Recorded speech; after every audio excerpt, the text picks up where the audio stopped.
My problem in my life is I have this wonderful life. I come home from work. I play with my children at home. I play with my dog.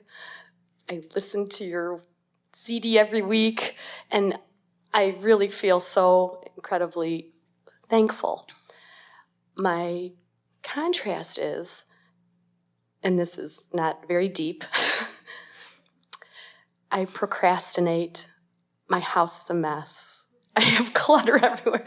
I don't want to do the dishes. I want to play. I want to have fun. Have you heard nothing from us? I know. This is what makes you fun. I know, I'm fun. You can be really neat or really fun. We choose fun. I agree with that.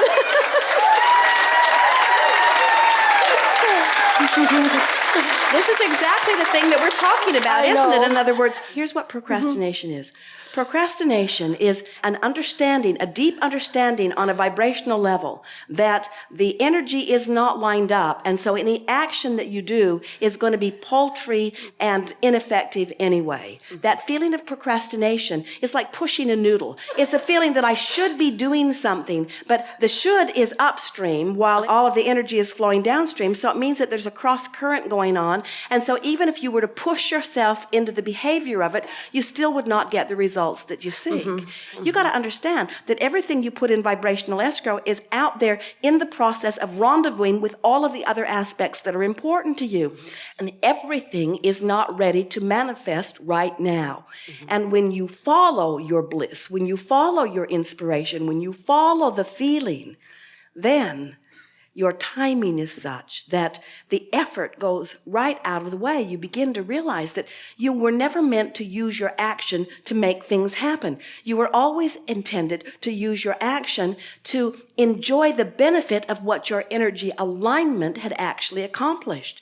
You create through thought. You create through vibration. What you create in your day-to-day life is not different from the way the molecules of this time-space reality have formed into that which you call your planet. It was thought first and vibrational alignment. Everything is that way. So a feeling of procrastination always means the same thing. I'm taking action too soon. And it doesn't mean that you have to wait a long time. It means it is my work to line up the energy. And worrying about what you're not getting done is upstream every time. Looking for what feels good is downstream every time, you see. And there's another piece to this that we want to offer to you. And this is the most important thing that we will say today or on any day. Your work is to manage your gap between who you have become and who you're letting yourself be in any point in time. That's your work. So as you realize that managing this gap is about following your bliss, it's about reaching for the best feeling thought that you can find. It's about allowing the universe to yield to you what you've already asked for, what's already lined up for, what you're already deserving of. When you realize that managing the way you feel is what it's all about, and then you think about these playful children. And you think about how so many adults in their life are already putting the you shoulds do this and you shoulds do that in it. Now think about this feeling of being called toward Source. And think about how that calling is always happening. And it's not an arbitrary thing. It's a certain thing. It's that broader part of you already being everything that you want to be. So as you are now reaching for the thoughts that feel the best and discovering the thoughts that feel the best little by little and consciously knowing the difference between the thoughts that feel downstream and the thoughts that feel upstream.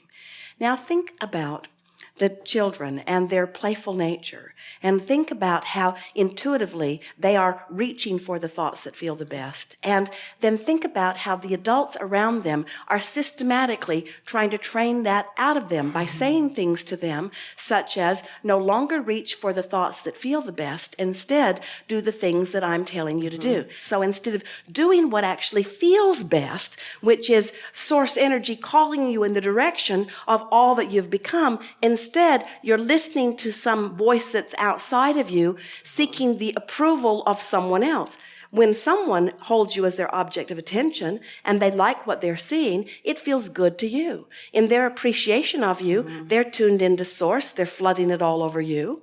So there's a tendency to try to teach our children or anyone that we're trying to get to conform or to play along or to cooperate. There's a tendency to expect them all to disregard their own intuitive calling and replace their own intuitive calling with our rules and our intentions. As a teacher or as a mother or as a mentor, if you can just always remember that the thing that you want more than all other things put together as you're interacting with another is that you help them to always remember that their natural good feeling instincts are what they want to follow. And that if push comes to shove and they have the choice of following the feeling that feels good to them or the rule that someone else has set out, that as far as you're concerned, you want them to always follow the feeling. If you are tuned in, tapped in, turned on, and you are shining your appreciation on them, then you are a catalyst that is actually, it's like you've joined the ranks of their source energy and you are calling them in the direction of who they really are as well. So now, if you are a teacher and you are looking at them and your assumption or your determination is that they are off the beam in some way, and so now you are guiding them from your place of seeing that they are out of whack, now they are being asked to choose between you and their source who would never do that. Can you feel the distinction in this? This is such a powerful thing to understand. And that's where people begin to lose their sense of their own guidance, where someone with a louder voice or someone with more authority or someone who has the ability to give or withhold rewards, when you stand as that kind of an arbitrator in someone's life and you're not tuned in, tapped in, turned on as you are guiding them, now they're confused about what's the right direction to take. And we think that's why you find them, for the most part, joyous when they are in the classroom with you, because you managed, for the most part, to be connected to your source as you are approaching them. So why is your clutter a problem? I panic when the front doorbell rings. Because someone may disapprove of you. Exactly. I think because I work every day in a system where there's judgment on children and adults. We're all evaluated.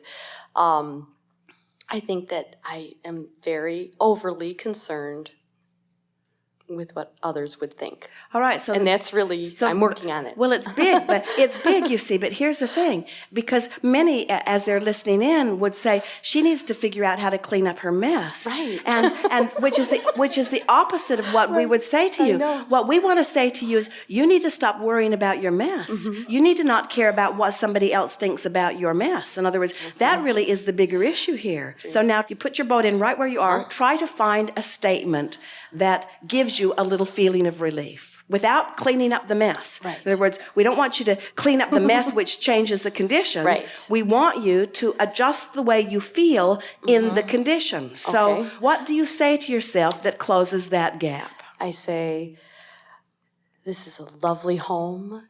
There's a lot of creative things happening. I can see a lot of projects going on all at once.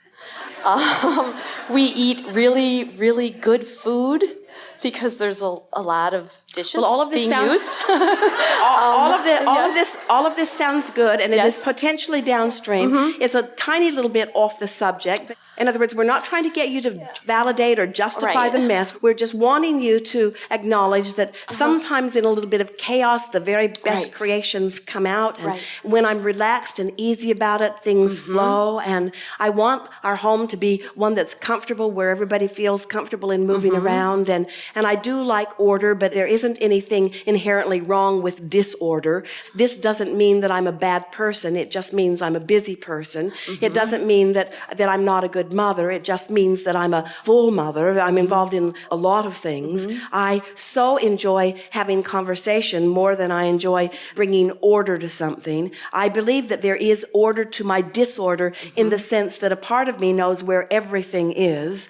In other words, you're not trying to fix anything. You're just trying to adjust the way you feel within it. Right. Does that give you any sense of relief? Oh, yes. Yes. Now, and this is the crucial part to this. We're not guiding you to cleaning up your vibration so that then you'll be inspired to the action that will bring order to your house. We're not trying to get you to come into the back door and align energy so that then you'll get your act together and keep your house so that the neighbors will approve of it. That's not the point of this at all. Right. We really are wanting you to find alignment with Source regardless of whether your house is clean or not. Right. Right. And when you show yourself that you can love yourself whether your house is messy or not, that you can be proud of yourself as a mother and as a teacher and as a homemaker, in other words, we promise you, the Source within you is not proud of itself because it keeps an orderly house. The Source within you feels the way it feels because it chooses only the thoughts that feel good. Can you feel the difference? Yes. We don't want you to clean up your house. We want you to find a way to be happy in a house that's messy. That really is what unconditional love is. And when you are happy in a house that's messy, here's the miraculous thing. It's not miraculous, but here's the seemingly miraculous thing that happens. If all the time that you've been messy, you've been putting order in your vibrational escrow, when you stop pushing against not having the order, you will be inspired to the things that will make the order come about with ease. So the question is an orderly environment really in your vibrational escrow? And we say, well, whether an orderly environment is in there or not, feeling good is something that's in there. We are so looking forward to the day that the doorbell rings and that you look around the chaos of your home and you throw open the door and you say to whoever it is, and we hope it is the most fastidious, picky person on the street, and you say, welcome to my home. And the person walks in, and they look around, and you can almost hear what they're thinking. And you don't care. Because you have for days now been practicing coming into alignment with you and in alignment with you and alignment with you. So here's this uptight, very orderly person feeling all uncomfortable about the disorder of your life. And there you are, a really rare specimen of a human adult. You're joyful in your disorder because you don't give a rip what anybody else thinks. You only care about your own energy alignment, and your own energy alignment is in place. And you know what that means? That means the doorbell rings, you don't feel the fear. You know why? Because the fear isn't there. You know why? Because fear can't be present within you when you're in alignment.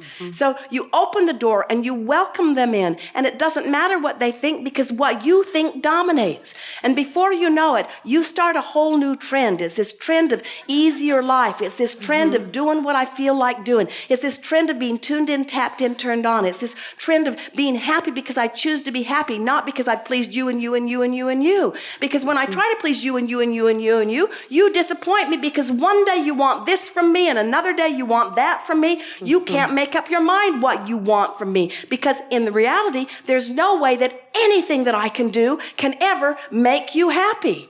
So you can be an unhappy person standing in judgment of my messy house or not, doesn't make any difference to me. The only thing that matters to me is my alignment with my source.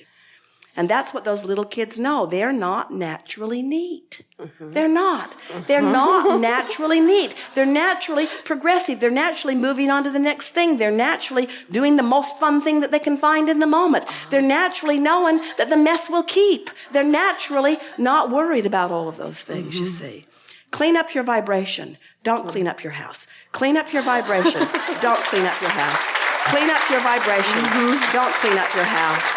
And before you know it, the house will be a non-issue. And then, if neatness is in your vibrational escrow, order will come about. First, the vibrational alignment, then the inspiration. Yes. Thank you so much. Thank you.